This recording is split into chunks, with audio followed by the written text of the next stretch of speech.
I think there was always a debate around two key aspects. Number one, how digital a government needs to be. And secondly, how agile a government needs to be. And while I think most people would say that the obvious answer is that government needs to be digital, needs to be agile, I didn't think we really had to be, in most people's opinion. So, did a government really need to be digital? Well, there were so many analog processes in place, and they could rely on those analog processes, which were quote unquote good enough.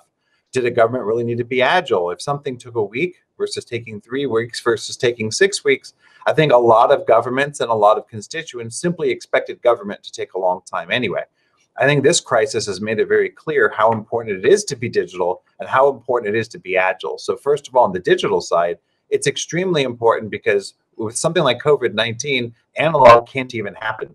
Digital is the primary means in which people can access city services. In fact, it's not just primary, it's the only means. If you have an analog process, for many governments, it's been completely unable for people to be able to access it during coronavirus. The second aspect is around agile. How important is it to be agile? Well, when you're dealing with a global pandemic, when you're dealing with people who need things like COVID tests, then of course speed becomes extremely important.